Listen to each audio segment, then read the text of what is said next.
Welcome back if you've been here before.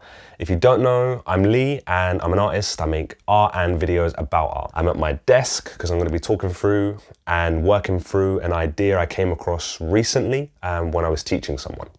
Throughout teaching people, I've kind of come across different ways in which to introduce the subject of drawing or the art of drawing to people. I would say quite a friendly way, and I recently helped someone who had only started drawing maybe a few months ago. And it was really interesting because I got an insight to what it was like being a beginner again. I'd forgotten what it was like to get frustrated at yourself for not being able to make a whole piece the way you want to make it. Because I think throughout the years of drawing, I've learned to look at a piece of work where they're good in one place or maybe need a little bit of work in another. And it's not often that I look at a piece holistically. That's what I want to talk about today. Okay, really kind of produce this idea in me of why that happens in people that start drawing and how to counteract that, and how to be aware of it if it happens to myself, and even if it's of any use to try and think that way or think about a drawing holistically, because like I said, I don't seem to do that anymore. And because it's been so long since I felt that, I had to approach understanding her and her frustrations like an outsider, and it was really interesting. So I just asked her a few questions of what it is that bothered her so much about it, and I think I came to the conclusion that it was two-pronged that built the frustrations. And the first one is a weird one. So the first prong, the reason I think that it frustrated her so much was the idea that good equals accurate.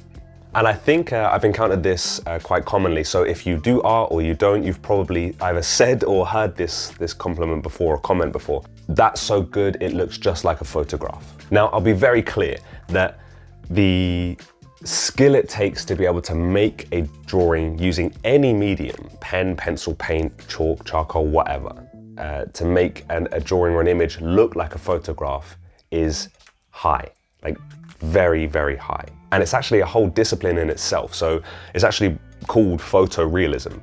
I think though that because photorealism is such a difficult thing to master or even do remotely well for a few reasons, that having that as your expectations of your standards of what you should be making when you begin is just unreasonable. It's just, I think it's kind of setting yourself up to fail before you even start, really. If I'm honest, I think it's unreasonable to think you can make a good drawing when you start. I mean, a big reason, just simply put, that I think it's unreasonable to think that you can make a good drawing when you start is because you probably don't have an eye for quality or an understanding of the other things that there are to appreciate within the works that you're going to attempt and make. And the second prong is the idea that I don't think people who don't draw think of drawing as a teachable or learnable skill. And I think that mixed in with a rigid idea of what good drawing is makes for some quite high and I guess unreasonable expectations of yourself when you're starting something new, and that is learnable, but it's quite difficult to do. So in short, what I'm saying is accuracy is not the only thing that can be valuable about a piece of work or a drawing. Let's talk about drawing specifically. There are so many things that you can appreciate about a drawing, or so many different genres in which people draw or styles in which people draw that have little or nothing to do with photorealism or getting it life accurate. And I think if you become familiar with one or two or a few of them, it'll actually help you change your tastes too. So just a few of the ways of drawing that I'm familiar with alone would be line work, shading, perspective, form, composition, and personal style. So I could quite happily talk about all of those aspects of art for hours and still have more to say and not get bored, but just in the interest of time and just kind of working through ideas, I'll just skim over a few and I'll clean up my desk and I will talk through a few of them with you.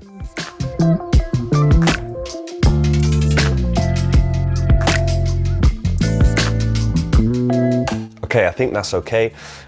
So I'm gonna set up the camera so I can record myself drawing. If I can, I'm gonna use my phone because I've only got one camera to record on usually. So I'm gonna try and use my phone to talk to whilst I'm doing some drawing. So let's, hopefully, fingers crossed, let's see if that goes well. Yes, okay, so I managed to get it going. I managed to use my phone to record, and I've got the gimbal, which the phone is attached to right now. It is tracking me, so yes, I should be able to remain in shot if that remains stable. Yes, all I'm gonna go over now is a couple of examples of the other things I believe a person can value, and I think it would be more reasonable for them to value or to learn doing or to try and execute when they start drawing.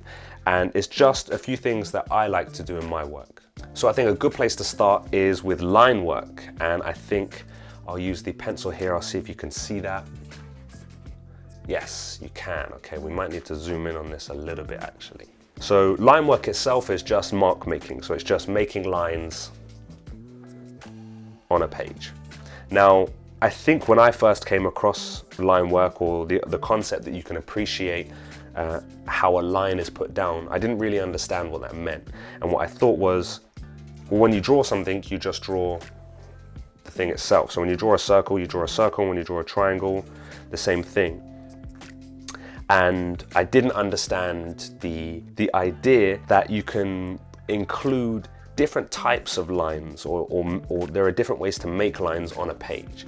So the first one that I came across was quite simply less pressure on the page. So if I were to draw a neat triangle, for example, it might be difficult if I attempt it straight away. I mean, I think that might be okay, but it's a bit wonky, and it might be easier if I first draw a rough sketch of a triangle. So if I were to draw a very light, so light that you may not actually be able to see it on there. I'll try and up the contrast here so you can see it. But I draw it really light first here, and I get the lines as neat as I can, but holding the pencil very loosely. And then what I do is I actually go over the top of the triangle. I mean, I'm drawing a poor triangle here, but I go over the top with darker lines. And the idea there is that you can use lighter line work to rough out a shape first. Another thing that I like to consider when I see line work or I see a drawing is how confident the person is that made the line work or made the marks on the page or the surface. So what I mean by that is kind of an idea around economy of movement. So how efficient are you at getting from A to B? How efficient are you at putting the line that you want down on the page in the first try? There is this thing called feathering, or at least I refer to it as feathering. I'm not sure if this is the actual term for it, but I will look that up, and I'll put it somewhere on the screen if I find out that it's called a different thing. But feathering, or what I refer to as feathering, is when people make marks like this.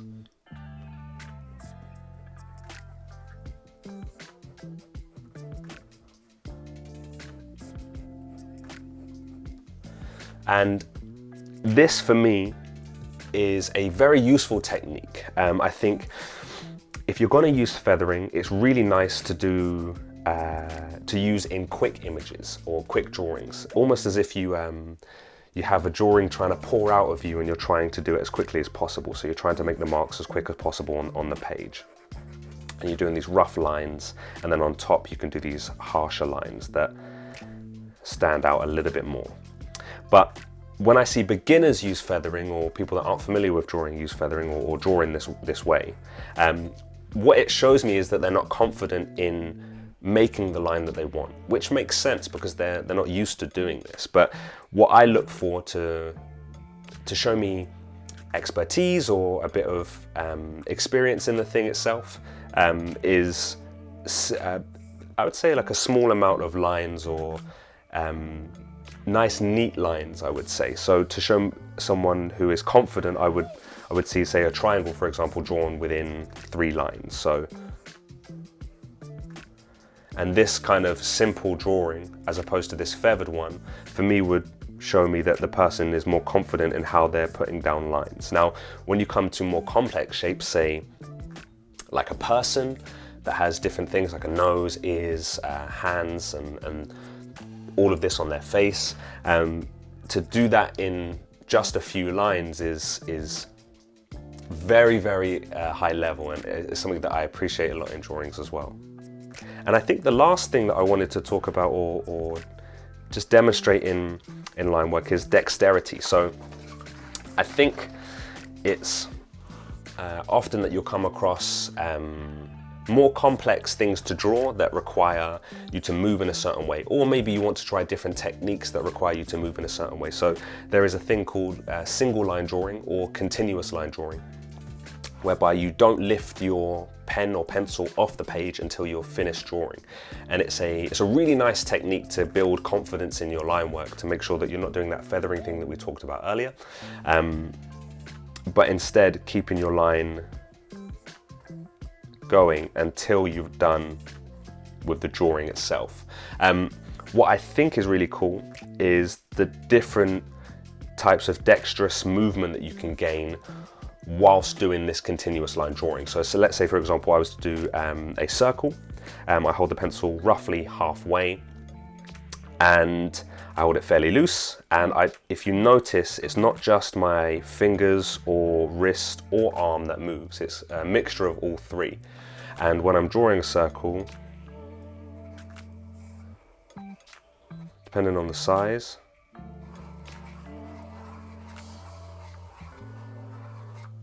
it can be a mixture of all of these components. And the more able you are to move your fingers, wrist, and arm in unison in the ways that you want, the more fluid you are in transitioning from one type of direction to another, the more, I would say, freedom you have in terms of your drawing and making the line work. So if you were to draw, for example, a figure eight, you could hold your hand still and just move your arm. And this pattern of movement, just in your arm alone, can give you different variant motions or different ways to move the pencil or pen around the page. That could be really interesting and helpful if you were to draw something like maybe an abstract face, for example. So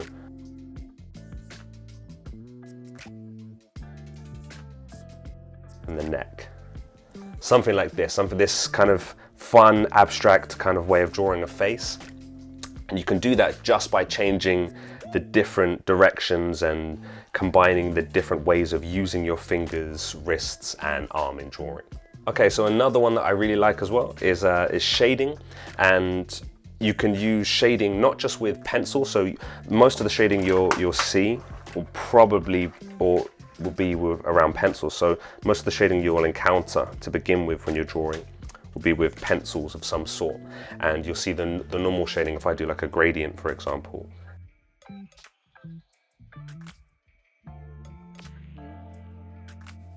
A rough gradient, monochromatic, so just one tone, which is black and white, or grayscale, we should say, from dark to light. And that's usually the kind of shading that you'll see in most drawings, or most drawings to do with pencil. Now, there is another type of shading that I'm a big fan of, just sharpening the pencil there, and that's hatching.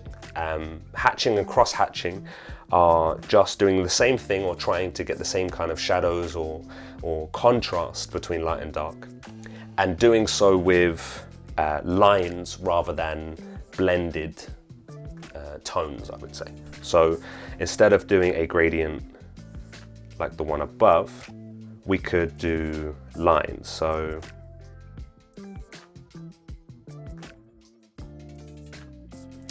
you have another gradient, and this gradient is just made up of lines. So just straight lines like this, and that's hatching. So cross hatching would just be crossing lines. So you can have I guess the traditional cross hatching of like contrasting directions. So you've got lines that go up and down here, and you can have cross-hatching lines to go across like this. They can also change direction like this, and normally you would have that kind of to match the form of an object. So if you have a cube, for example, an axonometric one, so no perspective, you could have the lines going along the edge of the cube to match the form, just like this. And I think for the last one that I would mention is form. It really demonstrates that you understand how an object sits in space. So a lot of the time when people, I guess, they start drawing, they want to draw something like an animal or a person, and these are really complex forms. Like, I mean, there's a lot of different things happening just on a face alone, let alone a whole body or a person. Unfortunately, especially if you're drawing from a picture, it's not just a case of drawing or copying what it is that you see. It's helpful to have an understanding of what these things look like from all angles. So something that I get people to do when they first start is to take 3 basic geometric shapes, so a square, a circle, and a triangle, and to turn those 3 things into, those 2D shapes, I should say, into 3D objects. So turning the square to a cube is something that we probably have all come across, which is, I mean, there are a dozen different ways to do this probably. The most common one that I've seen is having a square and then drawing another square kind of up and to the right or up and to the left, or whichever way you want to do it, and then just connecting all of the same corners. Now, as far as I understand, this is called axonometric, and that means without perspective. So just a very simple 3D drawing of something like this. If you're going to draw a cube with perspective, it would look slightly different. So you'd probably have the lines all congregating to a single point, and it would look more like this than that. And that's something perspective and other things can come into a drawing as well. It's things that I like to appreciate, but just if we're just considering form for now, I think it's fine to just stick with something like this. The circle can be quite difficult without shading to draw as a 3D object. So what I normally get people to do is draw a cylinder. And the reason I get people to draw this is because it teaches them how to draw an ellipse. And an ellipse can be, I guess, the most difficult line to draw in the beginning because it takes quite an amount of dexterity. So an ellipse is just a circle at an angle. So instead of drawing a circle like this, face on, if you were to see that circle tip, so maybe the bottom of a cup or something like this, it would look more like that. And the idea I like to use is to get people to draw this shape twice, one on top of each other, and just connect the sides like this. And you can have an ellipse here. And if I was to get my, a cylinder, and if I was to get my eraser and rub out this side, then you have this 3D form already. And it's just little things like this, or taking the triangle to make a triangular prism or a pyramid. Same thing, so a triangle here, and you can just draw another line like this, and you already have a triangular or a square-based pyramid, I think is the correct term. And just understanding shapes like these, on really basic level, it doesn't need to be anything complicated, I think can demonstrate a nice amount of progression or skill in drawing that I think maybe gets overlooked because of how simple it seems, really.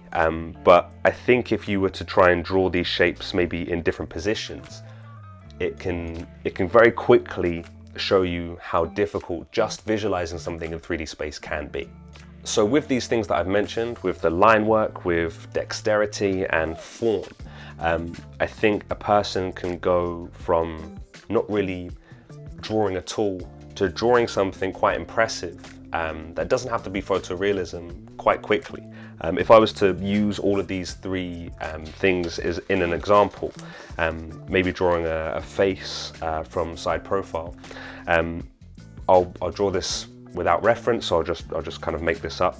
But you can kind of see and understand quite quickly how you can build something quite nice with just these tools. So, for example, if I'm drawing a head side profile, so it's going to be looking, if you can see, it'd be looking this way.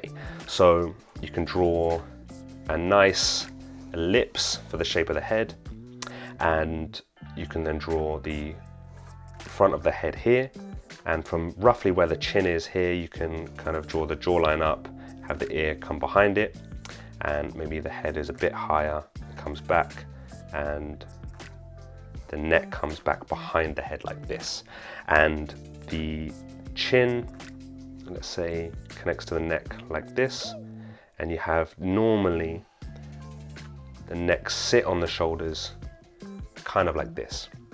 And you can split the head into different parts. So the eyes are roughly halfway down the head, and the nose is roughly halfway between the eyes and the bottom of the face, so here, and the mouth roughly halfway between the bottom of the nose and the bottom of the face as well, so like this.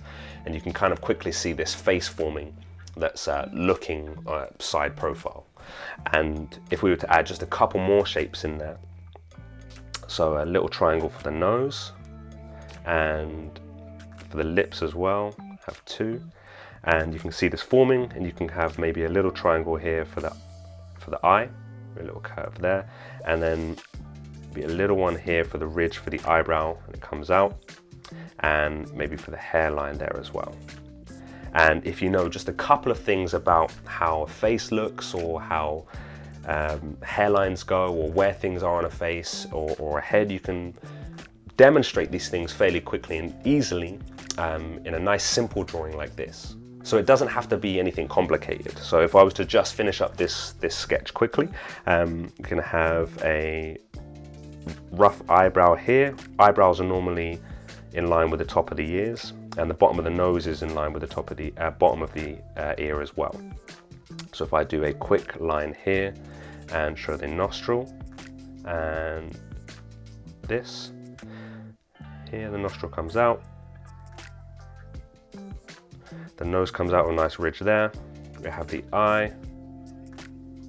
I'm drawing this terribly, but hopefully it gets my point across. And then you have the lip come here, and you can maybe have him starting to smirk a little bit. Bottom lip, chin. So guys, we'll have a little Adam's apple there. And then we have the jawline, so the neck muscle comes here. The jawline come up. We have the ear at the top of the ear, a little bit that comes out, the earlobe. I don't know the names of the parts of the ear, so I do apologize. And then the hairline. So the hairline normally comes here, down, round like this. Comes around to the back, stops maybe just below the ear. Have a nice shadow underneath there. And we add the shadows in roughly for form. And underneath the eyebrows, inside the eyes, underneath the nose, behind the nostril, underneath the top lip and the bottom, and then underneath the chin and jawline there. And then we fill in the hair. And it's a fairly simple face, and it doesn't take a lot to do. And I've just incorporated a few things that I've mentioned just as I'm demonstrating these. So these are a few things I would say that you can appreciate about a drawing that doesn't need to be photorealistic, and it can still be quite an impressive thing in just a short period of time. So I know I only scratched the surface with a couple of these ideas that I drew through and talked through, but there still is a lot, and I think that's the point, that there is a lot to appreciate about a work that may not be immediately obvious. And I think as much as I'm not expecting you to kind of take everything that I just talked about in this video, but just bear in mind that there might be other things that you can compliment or appreciate about a drawing, or even about your own work if you are drawing, other than it just not being completely accurate or it only being accurate. You know, you do other nice things as well, and I think it's nice to appreciate those in drawings. Yeah, the moment I get a chance to go a little bit deeper into these ideas that I have around these things and draw more to make some really nice images to watch and to show you guys, I will absolutely do so. For now though, I'm gonna leave it there, and alongside some of the other images that I've shown you today, I have more on my socials and my website. So if you want to see more of my work, check out my Instagram and website. I'll put them on the screen somewhere. And also, if you want to see other ideas or topics that I talk through, check the other videos on my channel. Thanks so much for checking out this one, and I'll catch you on the next one.